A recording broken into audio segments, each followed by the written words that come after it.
지방채도 뭐 삼성에 기댄 모래성 재정으로 이게 우리가 지속 가능한 성장 전략을 평택시는 실종시키고 있다라는 언론의 그 매를 맞고 있습니다. 특정 기업 편중 세수 구조가 예고된 위기라고 언론사들은 말하죠. 우리가 그 지방채 장기 차입금 잔액을 살펴보면 2,111억 원 정도, 2020년에는 뭐 460억 원이었는데 3.5배 증폭을 했다라고 이렇게 해서 우리 평택의 경제가 굉장히 힘들어지고 있습니다. 지금 평택시가 2023년도 삼성에 낸 소득세를 살펴보니 1,607억 원, 이는 평택시 지방소득세의 38%에 해당하는 4,208억 원 정도라고 하면서 우리 지난해 삼성이 징수액이 113억 굉장히 낙하했죠. 그래 올해 징수액은 뭐 지금 기대를 하는 거 보니까 한 690억 정도를 기대를 할 예정이라고 생각을 하는데, 기획예산과라든가 평택시에서도 특정 기업의 과도한 의존보다는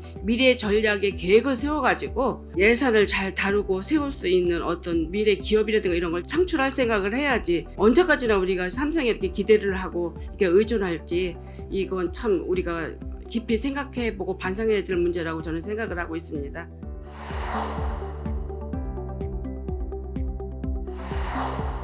지금 책자를 보면 제출하기 위한 책자고, 본 의원이 현재 2023년, 24년, 25년 행정사무감사에 임하면서 많은 부분에 대한 부분을 지적을 했습니다.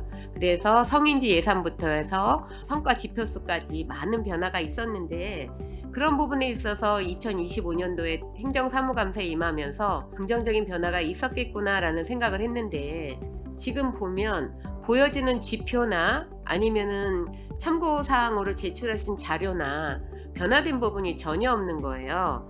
그러면 이렇게 순위가 변동이 되고 그것도 순위가 떨어진다고 하면, 그런 부분에 있어서 어떻게 우리가 성과 중심의 조직 분위기를 조성을 하고 어떻게 변화를 해야 되는가라는 부분을 고민을 하시지 않으면 이번 2025년 행감은 그 어떤 의미도 없습니다. 그러면 적어도 어떻게 이 부분을 우리가 바꿔나가고 정말로 성과를 내기 위해서 이 KPI 지수를 정착시키기 위해서 어떤 행동을 해야 되느냐, 본 의원의 생각은 적어도 이게 원례적으로 해서는 안 된다. 주간이나 월간 체크 미팅을 꾸준히 하셔야 되고요. 그 내용에 대한 대시보드를 공유를 하시고 피드백된 것들이 선행될 수 있는 성과 중심 조직 분위기 성과를 낼 수 있게 재정비하셔야 되는 부분이 좀 있어야 된다라고 생각을 해요. 그래야지만 지표 관리가 잘 되지 않을까라는 생각을 합니다.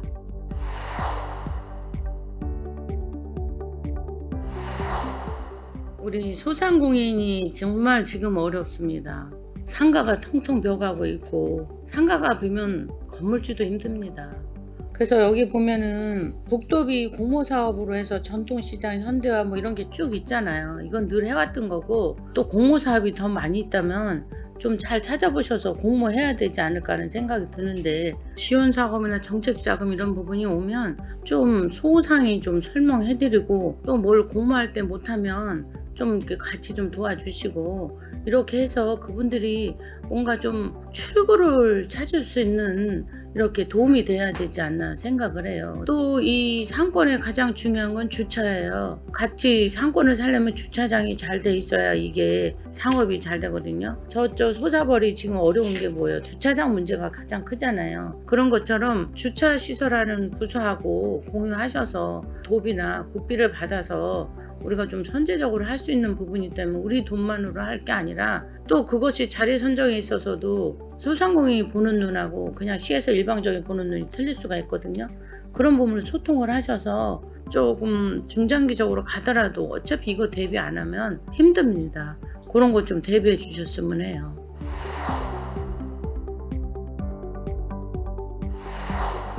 우리 그 프로세스를 보면은 뭐 행안부 지침에 따라서 매년 한 6월이나 10월 달 정도에 재무조사 수행 및 보고를 하게 돼 있다라고 돼 있더라고요. 저희 의회도 마찬가지예요. 저희가 이 보유 물품을 갖고 있는 게 환산해 보니까 가격으로 이 자료에 의하면 1,300억 원이에요. 1,300억 원. 이 말씀을 드리는 거는 어찌됐든 우리가 이 시점에서는 잘 정비를 해서 시스템화 시키지 않으면 이 돈이 그냥 줄줄줄 샌다. 전국적으로 이렇게 사례를 보면 잘 돼 있는 지자체가 있어요. 시스템화돼 있어가지고 우리는 기본적으로 전자태그라는 이런 시스템도 있는데도 불구하고 지금은 아마 안 되고 있는 것 같아요. 평택시도. 그거를 이제 전체적으로 평택시는 이제 회계과 주도로 해서 그걸 시스템화 시켜서 앞으로도 관리를 잘해서 세금이 새지 않고 내 물건처럼 관리하고 거기에 대해서 혹시나 고의성이나 과실의 여부에 따라서 당연히 그거는 이 배상을 해야 될 수밖에 없는 거고 공무원분들도 마찬가지로 저희를 포함했어요. 그런 게 이제 지켜져야 아까 제가 말씀드린 대로 이 1,300억 원이라는 상상도 못하는 이 금액을 지금 저희들이 지금 쓰고 있는데 어떻게 보면 세금으로 이루어진 거기 때문에 거의 다 지방세로 저희 가용 재산 갖고 하는 거잖아요. 이건 뭐 국도비 지원이 아니고. 그래서 이제 그거 관련돼서 좀 회계과에서도 좀 잘 정비해가지고 시스템화 되면 각 부서에서도 그 회계 담당하시는 주무관님들한테도 잘 주지시켜서 그걸 관리를 해서 정확하게 그거를 좀 보완을 좀 해주시기를 좀 부탁드리기 위해서 지금 제가 공통된 질문을 좀 말씀을 드렸습니다.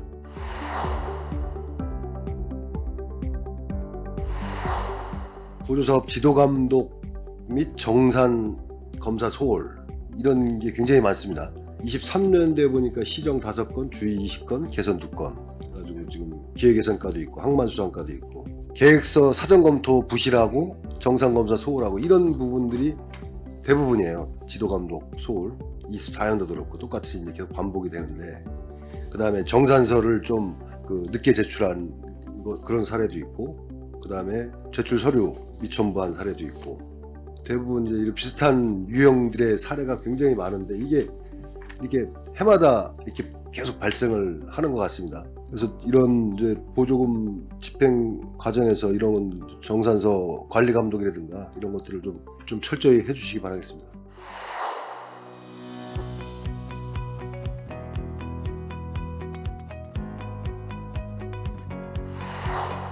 우리 시 행사가 상당히 많이 개최하고 있습니다. 특히나 이제 문화국제국은 타이틀에 맞게 축제와 행사들이 좀 많은 편에 속하고 있어요. 근데 문제는 이 행사가 과연 작년에도 저희가 이제 뭐 행사도 다녀봐서 알겠지만은 너무 남발이 되어 있다고 생각을 해요. 시기도 한 그 시기에 몰려 있기도 하고 근데 이제 정작 가보면은 행사들의 테마와는 정반대의 행사들도 있고 그러다 보니까 이게 목적에 맞는지 그리고 예산은 제대로 집행이 되고 있는지 그리고 이 행사에 대해서 시민들이 만족을 하는지 이 부분에 대해서 전체적으로 좀 돌아볼 필요가 있다고 봅니다. 뻔한 콘텐츠 거의 행사를 가면은 초청 가수 섭외하고 음식 부스 차려놓고 이런 거는 뭐 너무 중복이 됐어요. 그러다 보니까 이제 시민들이 행사를 한두 번 가도 결과적으로 이 행사가 저 행사고 저 행사가 그 행사다 그런 생각을 가질 수밖에 없습니다. 그렇기 때문에 앞으로도 다양하고 내실 있는 행사 프로그램을 좀 발굴을 하실 필요가 있고요. 그리고 시민분들 아까 그 평가단도 있다고는 하셨지만 그런 평가단뿐만이 아닌 뭐 우리 블로그나 SNS 운영하는 채널에서의 그 커멘트들도 적극적인 피드백들을 좀 반영을 해주시고요. 그 다양한 각계각층의 목소리를 들으셔서 정말로 시민들이 가고 싶어하는 그런 행사들을 좀 준비를 해주셨으면 좋겠습니다.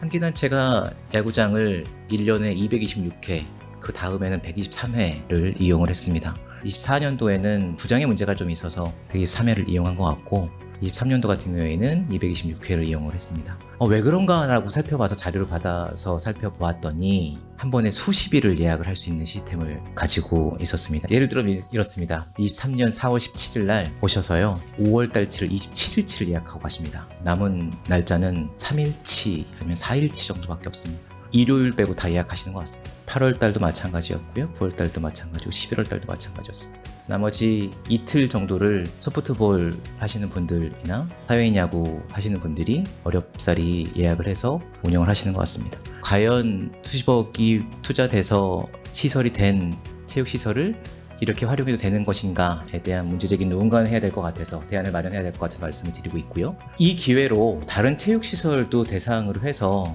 여러 단체들이 잘 활용하고 계시는지 독점적으로 활용되고 있는 시설물은 없는지 한번 살펴봐 주시고 제도 개선도 좀 부탁드리고 싶습니다.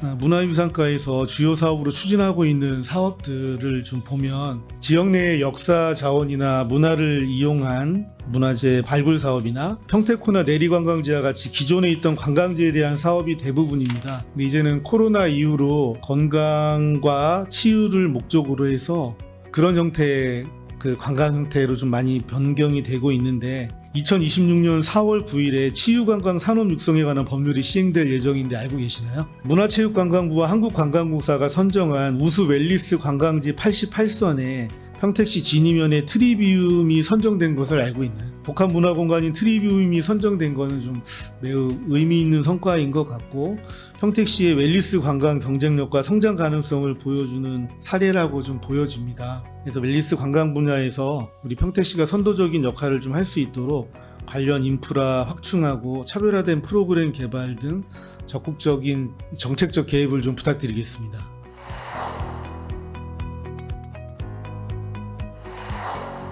아트센터도 마찬가지고 무형유사 교육전수관도 마찬가지로 이 소리가 전문인데 아트센터도 그렇고 무형선 전수관도 그렇고 이 방음에 대해서 철저하게 관리하고 계세요? 이 지금 시공 단계에서 충분히 이거 방음 추가로 설치 안 해도 가능합니까? 이거 신중하게 잘 보셔야 될 것 같아요. 네네. 알겠습니다. 이 방음이 흡음막 뭐 이런 부분이 비용이 어마어마하게 들어가지 않습니까? 이거 준공을 하고 난 다음에 재시공을 또 막 해야 되는 그냥 이쁘게만 하려다가 보면 이 방음 전혀 안 되고 이쪽 방에서 연습하고 또 상대 방에서 연습하고 해서 충돌돼 가지고 서로 연습 못 하겠다 막 이런 우를 범하면 문제가 발생이 되지 않겠습니까? 저는 뭐 이런 뭐 인테리어나 이런 미적 그 요소보다도 방음이 제일 문제라고 생각을 합니다. 아트센터나 무형 전수 교육관 같은 경우에는 이거 철저하게 점검하셔가지고 준공 후에 재시공이 되는 우를 범하지 않게끔 철저하게 감독하시고요. 한번 방문하시고 별도로 저한테 한번 말씀해 주시기 바랍니다.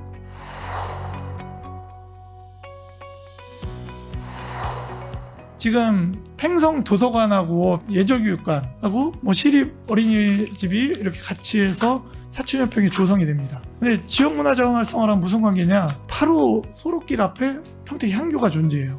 그런데 이 지금 도서관 공사가 굉장히 한옥 스타일로 해서 굉장히 뭐 좋은 공간으로 지금 탄생하려고 하고 있습니다. 그런데 문제는 뭐냐면 제가 아무리 얘기를 해도 향교 환경 개선과 유지 보수에 대한 사업비가 편성이 되기가 어려워요. 너무. 팽성 도서관과 예절교육관 자체가 대단히 좋은 문화자원이 될 겁니다. 한옥 스타일로 짓기 때문에. 그리고 담장부터 해서 모든 게 정비가 돼요. 길 건너에 있는 평택 향교가 그 역할을 시너지 날 수 있게 같이 할 수 있게 굉장한 도움이 될 거예요. 그런데 이 부분에 대해서 지금 관련 부서가 아무것도 지금 진행되는 게 없어요. 이렇게 시너지 날 수 있는 상황에 대해서는 문화예산관광과에서도 적극적 지원이 이루어지는 계획이 세워져야 된다라는 말씀입니다. 저희가 예산에 실링이 있는 것도 알고 있어요. 그런데 이런 특수한 상황에 대해서는 조금 더 전폭적인 지원이 있어야 이 부분이 여기 제목처럼 지역 문화자원의 활성화에 도움이 될 거다라는 겁니다.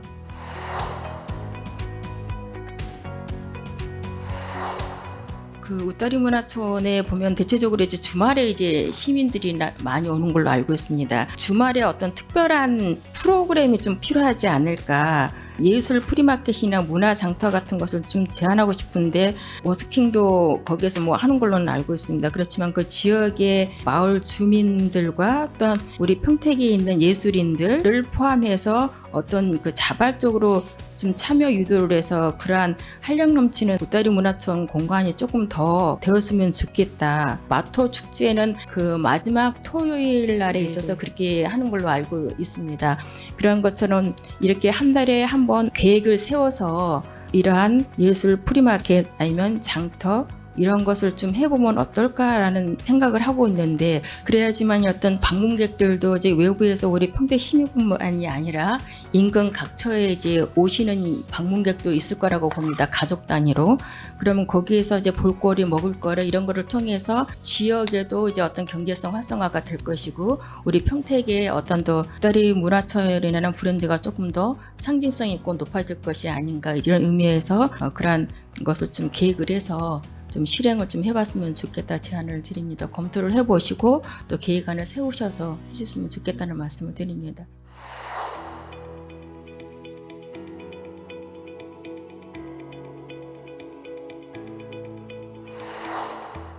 이렇게 띠녹지 교육을 해놓고 나서 관리가 안 되는 상황들이 있죠. 근데 수도 없이 많은데 이것에 대해서 전반적으로 우리 계획이나 이런 게 좀 있어야 되지 않나요? 그 너무 과한 식재를 할 필요가 없다고 판단이 되거든요. 지금 우리 예산도 충분치 않은 상황이고 면적이 그렇게 긴 구간이 아닌데 비워져 있어서 이렇게 쓰레기 방치되고 심지어 띠녹지에다 휴지통은 왜 설치하신 건지 모르겠는데 정류장 옆이라면 필요에 의해서 하셨다라는 생각은 들지만 관리도 제대로 되지 않을 뿐더러 오히려 지저분한 상황이 되고 여긴 포승이에요. 포승이고 전에 연락드렸던 곳은 안중이고 너무 과한 식재를 뭐 200m, 100m 하는데 5천만 원씩 들어가면서 하는 건 저는 아니다라는 생각을 합니다. 철나무나 저렴한 식종으로도 충분히 할 수 있는데 너무 과하게 알록달록 예쁘게 하려고 욕심내서 하면 관리가 안 되는 상태에서 그렇게 하면 좀 예산 낭비가 있다는 생각이 들고 나무 수종을 변경해서 고민을 해갖고 좀 저렴하게 여러 군데를 같이 할 수 있도록 한번 고민해봐 주세요.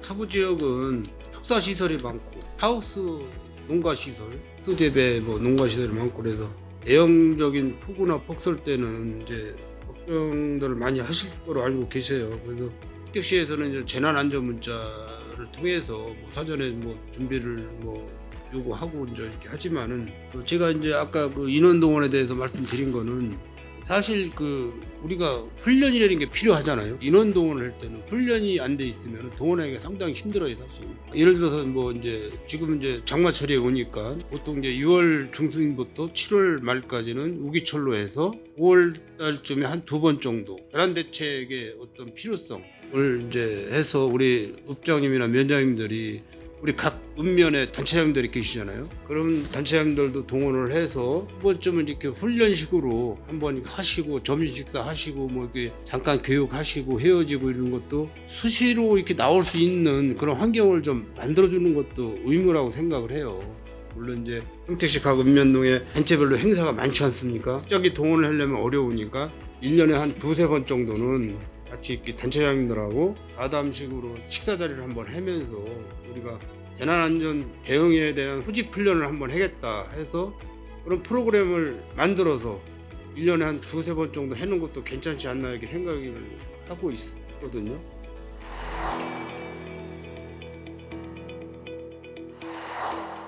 우리 고도구제학교 건립지원사업, 우리 애니라이트 스쿨 워싱턴주에서 있는 건데도 워싱턴주에서는 최상위급 사립학교로 알고 있습니다. 미국 관내산 3만여 개 사립학교 중에서도 5% 내안에 드는 미래 전략과에서 일단 협의를 잘 했던 것 같기도 하고 도시공사에 물론 뒷받침이 있었지만 이 학교가 들어옴으로써 우리가 교육도시로서의 또 발돋움할 수 있는 기회도 갖고 있지만 또 이 양면성을 좀 생각을 해 보셔야 됩니다.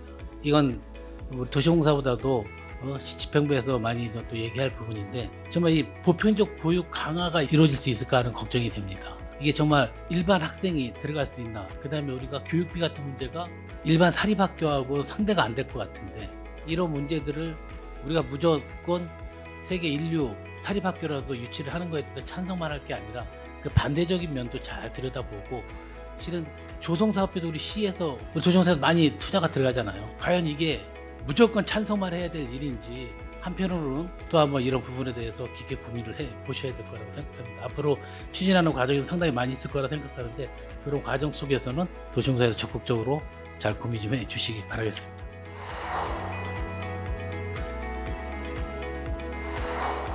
제가 자료도 보면 그러니까 특정한 업체에 수의 계약을 하는 부분이 많이 보여요. 그러니까 그게 이해가 되는 측면도 있고 또 한편으로는 문제의식을 갖는 거죠. 그분이 참 잘해. 그 업체가 잘해. 그래서 그 부분의 근거를 가지고 하는 거는 저희도 동의할 수 있지만 연고가 있고 늘 해왔으니까 그건 거기서 큰 목소리를 좀 내거나 힘이 있겠다고 보이니까 그거로 계속 그냥 주고받고 하는 것들이 과연 맞는가라는 문제의식은 있는 거죠. 그리고 기간제나 이런 일자리를 가진 분들을 채용할 때 과연 객관적이고 근거를 명확히 가지고 선발하고 있는 건가. 혹시나 누구의 부탁이나 누구의 압력에 의해서 이루어지고 있는 건 아닌가. 이게 대단한 일이라고 생각하진 않아. 하지만 어찌됐든 작은 영역에서의 일자리든 어떤 영역의 일자리든 간에 그런 것들이 잘 지켜지고 있는 거가 중요하다고.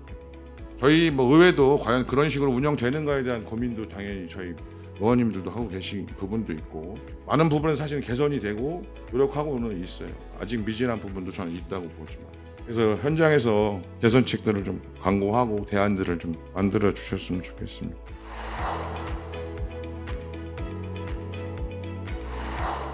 주한미군 이전 특별법도 있고 또 거기에 따른 지원책도 강구가 됐고 내년이면 이제 주한미군 이전 특별법도 일몰이 되고 30년도까지 또 연장을 하려고 국회에서 세 분의 국회의원님들이 지금 발의를 해놓은 상황인 거 아시죠? 지금 지원 금액도 지금 추진 중에 있고 상당히 모자란 금액이고 18조 9천억인가요? 여러 가지 우리 시민들 이주비나 기관 시설에 많이 사용을 했지만 아직도 부족하다. 분명히 연장은 돼야 된다라고 저는 같이 생각을 하고 있고 여러분들도 평택의 시민의 입장에서 또 공무원의 입장에서 여기 공감을 하실 거예요. 그래서 이 주한미군이 이전함에 따라서 시민들의 불편함은 해소가 돼야 되겠다. 과장님께서 주신 자료에 보면은 38%가 비행안전구역의 현황이에요 지금. 우리 평택시 영토의 토지의 38%예요. 개발이 늦어지고 이분들의 재산권이 침해되고 안전이 우려되는 지역이 38%라는 얘기죠. 그렇다고 군부대가 이전하고 없어질 수는 없습니다. 그러면은 여기에 대한 고도 제한이 완화가 되고 앞으로 대응이나 전략이 세워져야 되는데 자료 요청을 하면 맨날 이 같은 내용들입니다. 변화가 없어요. 그럼 하나라도 바뀌고 앞으로 대응을 어떻게 해야 되겠다는 정말 실용적인 전략이 세워져야 되는데 그런 게 좀 안타깝다는 생각이 듭니다. 국회도 찾아가고 군부대도 찾아가고 노력을 많이 하고 계시겠지만 국회나 군부대는 계속 요청을 하셔가지고 같이 협력해서 완벽하게 됐을 때 이야기하지 마시고요. 저희들한테는 괜찮아요. 소통을 좀 해주셨으면 좋겠습니다.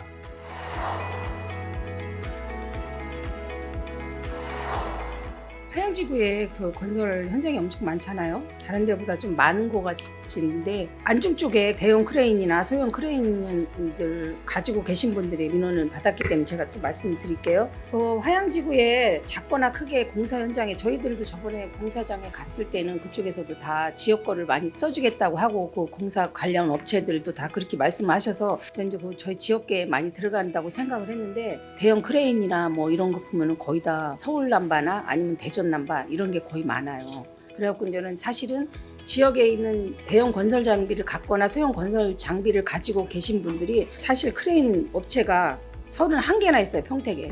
화양지구에 30몇 개가 공사가 하고 그러면 분포적으로 해갖고 그분들도 소득이 많을 거라고 생각하는데 옛날만큼 삼성에 했을 때는 많이 들어갔대요. 그런데 지역 할 때는 더 많이 못 들어간다고 그래요. 대부분 업체가 사실은 처음에 계약을 하실 때 지역 업체를 많이 써달라 이렇게 계약을 하시는 거는 저도 알고 있어요. 그래갖고 지역을 활성화시키고 지역 업체들 소비를 촉진시키려고 하시는 건데 대부분 또 그쪽에서는 서로가 일머리라고 그러나요? 그거는 서로가 불편한 것도 있고 그래서 그런지 대부분 지역 업체들이 많이 좀 소외당하고 있는 것 같아요. 그래서 지역 업체의 장비나 아까 말씀드렸듯이 공공도급이나 하도급 같은 거는 그만큼 저희 평택에 대형 건설업체에 같이 참여할 수 있는 인프라가 부족한 그만큼 적극적으로 협조할 수 있는 대형 하도 업체가 없어서 부족해서 그렇다고는 해도 장비나 이런 거는 지역 거를 써주는 거를 추진했으면 좋겠어.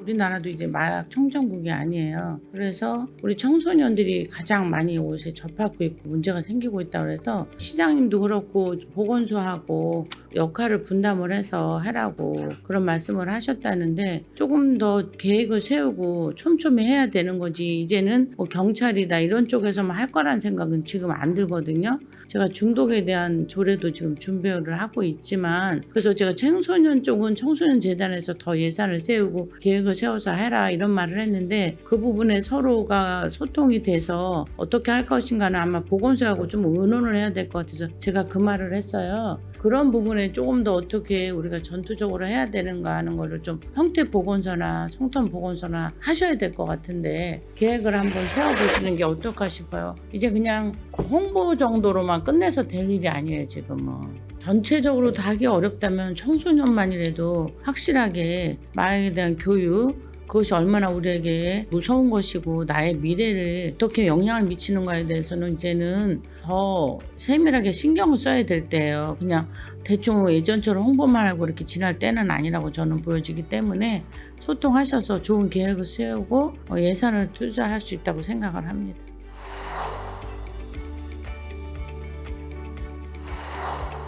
여기도 이제 여객 자동차 법규 위반 신고 포상금 지급해가지고 100만 원 예산을 세웠다 100만 원 또 불용액이 있어요. 여기도 마찬가지로 신고가 안 들어오면 불용되고 들어오면 하고 이제 또 예비적인 성격이 좀 있다고 또 얘기를 하실 것 같아요. 소상금이 워낙 부서마다 꼭 하나 있어요. 있는데 만약에 이게 금액이 없어가지고 만약에 지급 사유가 됐는데 이것도 없어서 지급을 못하니까 이제 계속 예산은 세우는 것 같아요. 여기도 마찬가지로 전체적으로 한번 고민을 하셔가지고 포상제도에 대한 총괄 관리할 수 있는 예산 편성 항목을 어떻게 만들 수 있는지, 없으면 뭐 왜 상부 쪽에다가 요청을 해서라도 이런 거는 좀 불필요하게 예산 편성만 해놓고 불용 처리하는 게 너무 많다, 빈도수가. 그런 거를 좀 뭔가 개선할 수 있는 부분, 법으로 개정할 수 있으면 개정하는 거고요. 우리 자체적으로 할 수 있으면 자체적으로 해서 그거를 나름대로 만들어서, 예를 들어 보험이 되는 성격이 그거잖아요. 지급 사유가 발생될지를 모르는데 여러 사람들이 보험금을 내서 그걸 갖고 발생이 되면 지급하는 형식, 이게 이제 보험 회사들이 하는 방식이잖아요. 이것도 마찬가지로 예측할 수도 없고 얼마가 나갈지도 모르겠고 그냥 단순히 그냥 편성만 해놓고 나서 없으면 불용, 있으면 뭐 하고 이런 식으로 해서 하나의 부서뿐만 아니라 전체 부서로 따지면 금액이 얼마 되는지 한번 전수조사를 해서 그런 방식으로 좀 하면 어떨까 해서 보면은 계속 나오기 때문에 제가 말씀을 드리는 거예요. 부서마다.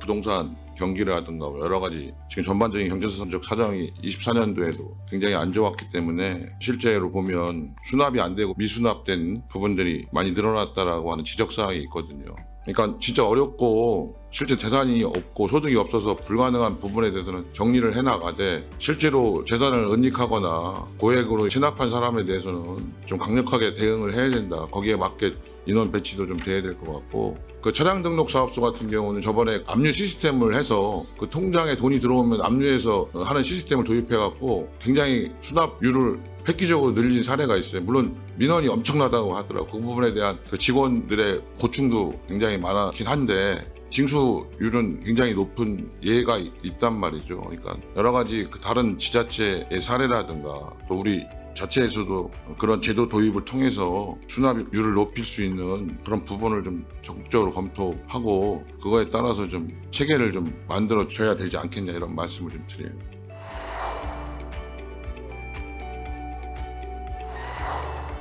우리 평택시 그 용역 계약을 하는 데 있어서 예산이 이제 올라오는 거 보면 왜 2천만 원짜리 전후 예산 유독 많고 왜 5천만 원짜리 전후 예산이 유독 그렇게 많은지 모르겠습니다.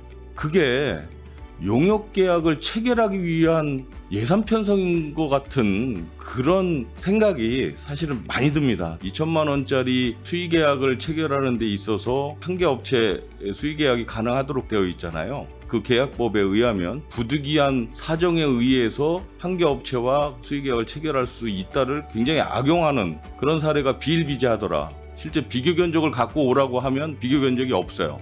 그럼 가견적이라도 받았어야 되는데 가견적도 없어요. 이거 다음 연도 예산 편성하실 때는 이런 부분에 대해서 적극적으로 관리 감독해 주셔야 됩니다.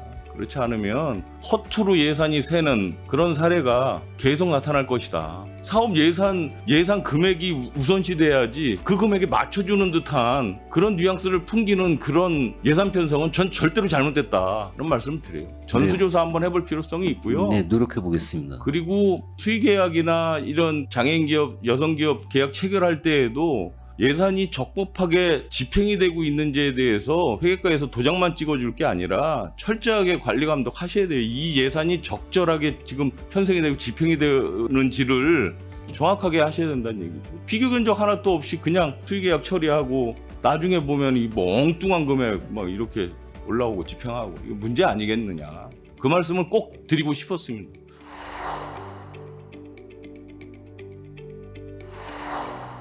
우리가 평택시에 지금 공공위탁하는 부서가 굉장히 많이 있어요.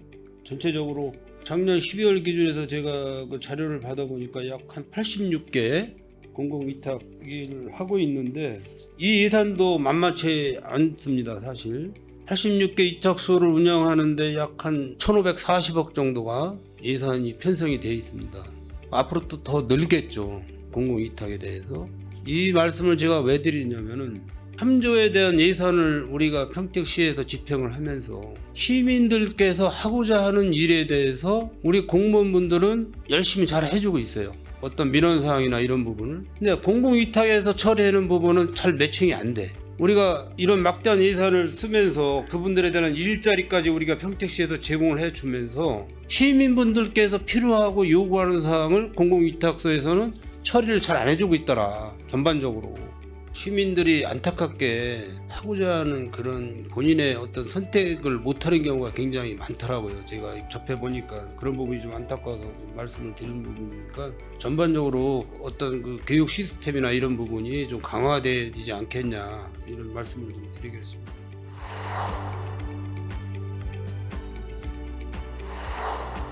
청년기본소득 작년에는 6억 8천이 남았더라고요.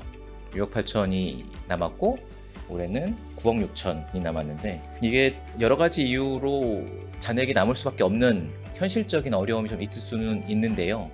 연말에 마지막 추경 때 감 추경을 하면 이제 다른 사업에 집행을 못하니 2차 추경, 3차 추경 때쯤 가늠을 하셔서 너무 많이 남을 것 같다라고 하면 일부라도 좀 감을 해서 과외 다른 사업을 더 전개를 해주시거나 아니면 부족한 재원을 좀 활용을 하면 어떨까 싶어서 작년에는 6억 8천, 올해 9억 6천 정도가 남았고 올해도 한번 가늠을 해보면 아무리 집행을 잘해도 5억 이상 남을 것 같은데 이걸 좀 계산을 한번 해보셔서 효율성을 가하면 어쩔까 싶습니다.